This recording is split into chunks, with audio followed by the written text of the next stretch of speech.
Okay.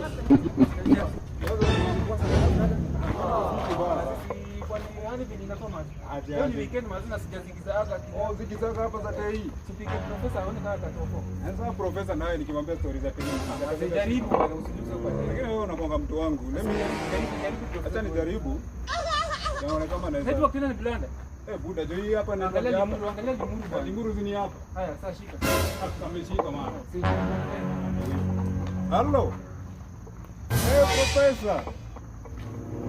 Hii najua huko na furaha.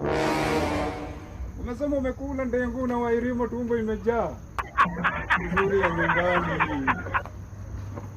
Jimmy. Mtoto wa mtu walipatikana ameiba simu ya rununu bwana. Hii katululu. Nakwambia watu walimweka chuma ya moto huku pande ya nyuma wanaitaka simtuni. Mtoto anatembea na mikono miguu zimeangalia juu kama chipanzi. Walimwengu. Angali yako tu. Ndugu yangu walikuwa napenda hii maneno ya nini na wajane. Nakwambia huyo mzee ameshikwa na kisonono, kumbe kisonono bado angali iko hapa town. Jamaa ako huko hospitali anaongezwa maji.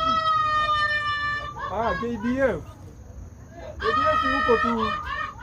Lakini unajua amelazwa huko hospitali alitafuna pesa ya matanga. Watu wote wananihitaji ndugu yangu. Wewe fanya hivi. Tumako kitu bwana. Kwa hii namba. Tumako bwana inaweza okoa bwana. Safi sana profesa. Sawa. Asante sana ndugu. Nilikuwa nakwambia bwana. Unaona sasa amefanya kitu. Mishoni kwa fit. Mishoni kwa fit. Ninakwambia uzaidi kabisa hapa.